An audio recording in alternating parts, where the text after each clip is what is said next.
Olá, boa noite, amigos. Mais uma vez aqui estamos nós no Nós da Diferença. Como vão vocês? Passaram bem da semana passada para hoje? Então, eu estava lendo aqui os comentários e ficou relevante aqui duas coisas, né? A primeira coisa é que nossa amiga Tamires, lá da Bahia, Salvador, Bahia, falou que ela adora a minha audiodescrição, que ela é pessoa com deficiência visual, tá curtindo muito aqui os nossos vídeos e que ela sentiu falta que eu não falei a cor da minha roupa. E o que ela acha relevante também, por que eu só falo a cor da blusa? Né? Aí ela falou, eu queria saber se você tá de calça comprida, de saia, se você usa tênis. Eu achei super relevante isso, né?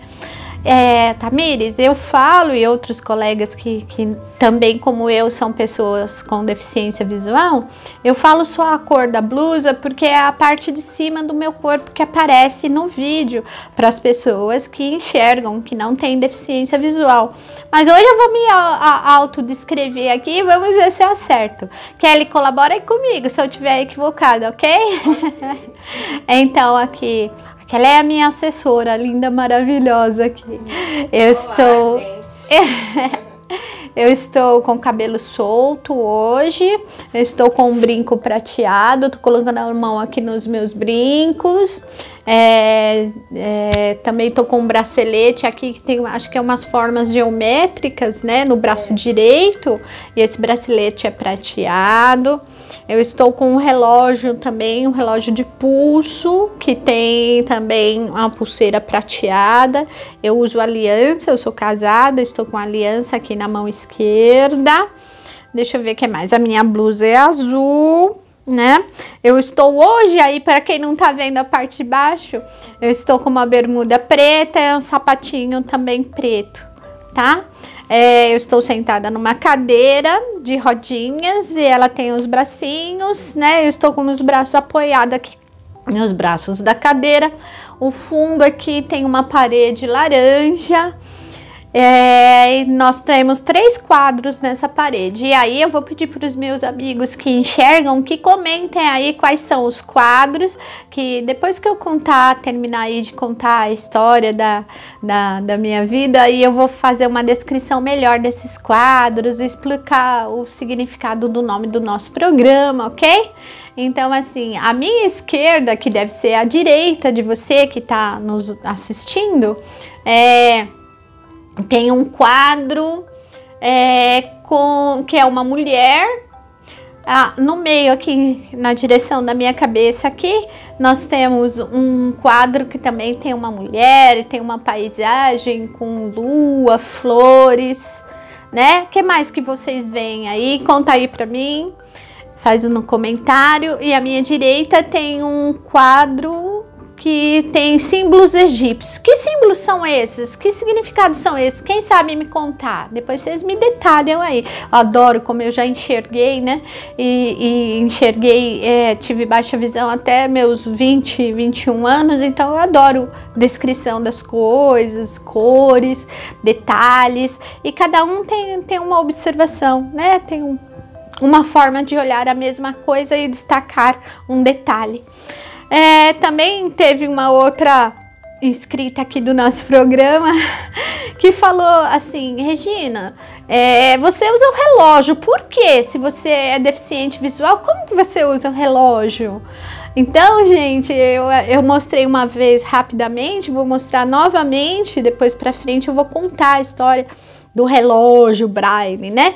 A gente chama de relógio Braille porque ele abre a tampa, ó, tá bom? Então ele abre a tampinha virada para o lado esquerdo, meu lado esquerdo, e ele tem relevo. Os números dele não são números, nem em Braille, nem a tinta não são relevo, mas ele tem uns pontilhadinhos aqui nos múltiplos de 3. Então, nos múltiplos de 3, ele tem 2 pontinhos, 3, 6, 9 e 12. No 12, que fica a nossa esquerda aqui, ele tem 3 pontinhos, parece um triângulozinho. E aí, pela posição do ponteiro, eu ponho levemente os dedos aqui, eu sei. E entre os múltiplos de 3, né, então tem aqui 12, aí 1, 2 tem um pontinho, no 3 tem 2 pontinhos, 4, 5 tem um pontinho, 6 tem 2 pontinhos e assim por diante. E aí eu determino minutos e horas de acordo com a posição do ponteiro grande e do ponteiro pequeno, certo? Então é por isso que eu consigo ler o meu relógio. E também existem relógios adaptados atualmente que eles têm um botãozinho que você aperta, ele fala a hora e os minutos, mas aí para ficar aqui no programa ou para estar em atendimento ou numa sala de reunião fica inconveniente, né? Então eu comprei esse relógio aqui e eu adoro relógio. Bom, mas mais para frente eu explico melhor. Vamos sobre outras informações, outros objetos que as pessoas com deficiência se utilizam para poder ter uma vida normal e adaptada como a de pessoas que não têm deficiência visual, ok? E aí, curtam o nosso programa, dê o seu like, compartilhe com as pessoas que você gosta e que você acha que esse conteúdo vai ajudar. E faça seus comentários e aquilo que vocês quiserem perguntar para a gente nos próximos programas trazer mais informações, também estamos aí abertos a essas questões, ok? Então, dando continuidade à minha história de vida, que já tá já acabando, né, gente? Eu contei que em 1992 eu dei aula durante um ano inteiro para 3 turmas, não é?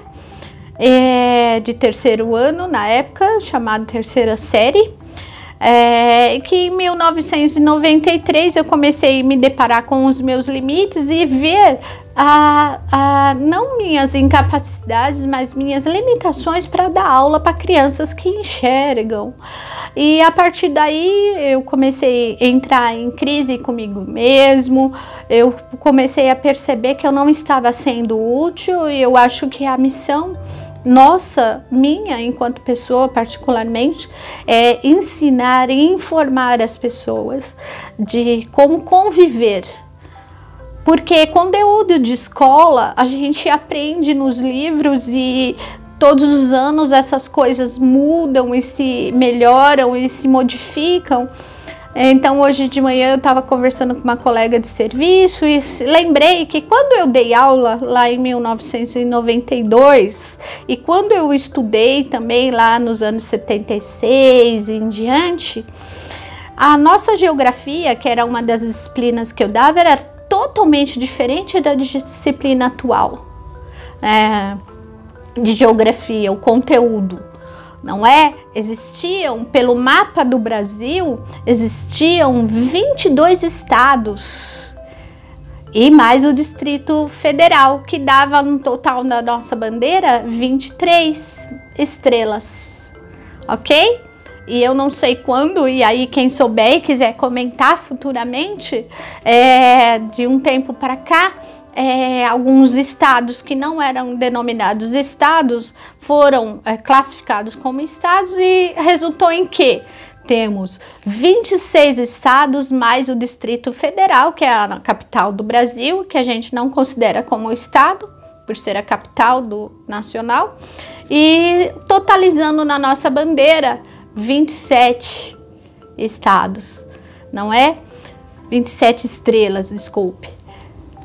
E a gente vê também, quando eu estudei, tanto quanto eu dei aula, a gente contava a história do Brasil, que era também uma das disciplinas que eu dava, que o Brasil foi descoberto por acaso, que Pedro Álvares Cabral e sua tripulação lá, né, suas caravelas, as 3 caravelas, se perderam, estavam indo às Índias buscar material na época, fazer compras, né? E se perderam no meio do mar e pararam no Brasil. E hoje em dia a gente sabe que não foi por acaso, não foi porque eles se perderam, foi intencional, não é?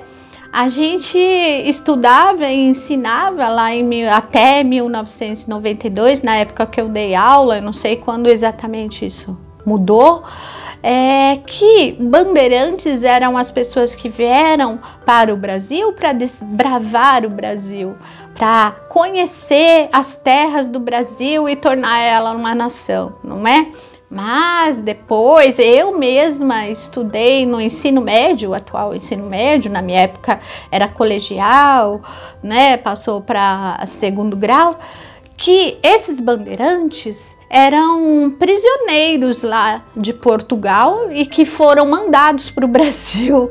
Eram condenados, ladrões condenados, que para, vamos dizer entre aspas, né, meio que esvaziar as cadeias de lá, eles deram a opção dos caras ou continuam presos ou vai lá para o Brasil. Né? E eles preferiram vir para o Brasil, que talvez seria mais uma chance deles ou fugirem ou de uma certa forma ter uma outra vida que não fosse na cadeia. Então, gente, assim, a nossa história de país, ela tem muitas omissões, muitos obstáculos, muitas situações ocultas que com o passar do tempo vão sendo reveladas, não é? Então, assim, o conteúdo escolar, o conteúdo de livro, ele é muito importante, mas ele se altera muito. Por isso que eu disse que talvez o período que eu dei aula para aquelas crianças e quando eu encontro alunos, ex-alunos meus, como a Crislaine ou tantos outros que me chamam de professora, às vezes na rua, ou outras pessoas que podem aqui estar assistindo. Outro dia teve um rapaz que foi fazer uma supervisão de uma prova lá na escola onde eu trabalho, e ele falou que lembra de uma aula que eu dei na sala dele, lendo um livro em braille, etc. Então, a minha intenção está sendo alcançada, que é dar uma aula aí de cidadania, porque quando você aprende a lidar com os diferentes, que é o meu caso, você aceita do jeito que ele é e você adapta a vida como um todo para que essas pessoas se desenvolvam, para pessoas como eu se desenvolvam. Isso é a verdadeira inclusão e isso é cidadania. Aprendemos a conviver com todos. E eu respeito vocês também, porque vocês acham que também não é esquisito conviver com gente que enxerga? Ter que explicar qual a diferença do azul petróleo para o azul marinho? Quem sabe me explicar qual a diferença do azul petróleo para o azul marinho? E do verde água por verde piscina? Não é? Para mim é muito relevante. Para você que enxerga deve ser fácil explicar, mas para mim é uma dificuldade. E para quem nunca enxergou, como é explicar o que é o bordô e o que é o vermelho? Não é? Então, gente, é isso que eu acho que eu tenho como missão na minha vida. Bom, aí em 93, depois de descobrir aí as minhas limitações, depois de ter entrado em crise em sala de aula, devido a uma indisciplina ali maior dentro da sala, não é? Eu consegui, com a minha direção, um encaminhamento para solicitar a minha readaptação, onde eu continuo até hoje, quase 32 anos de trabalho, com o cargo de professora, com o salário de professora, que não é muito alto, mas trabalhando dentro da escola, na secretaria da escola, readaptada. E isso é uma situação, uma possibilidade do serviço público que existem para qualquer pessoa, não foi só para mim, não, existe, ou seja, é muito comum que pessoas se readaptem. Então, mais uma vez para provar quanto nós somos flexíveis e capazes de nos adaptarmos e readaptarmos. Eu dei o exemplo da água, que você coloca dentro de um litro de água, você coloca dentro de um copo de liquidificador e ela toma o formato do copo. Se você colocar dentro de um aquário, esse mesmo litro de água se transforma toma a forma do aquário. E nós somos feitos 75% de água, então a gente pode simplesmente a gente consegue, normalmente a gente consegue se modelar dentro do ambiente. E aquelas pessoas que vivem na Sibéria com o frio abaixo de zero? Nossa, eu aqui com 10, 12 graus já tô morrendo de frio, imagina abaixo de zero.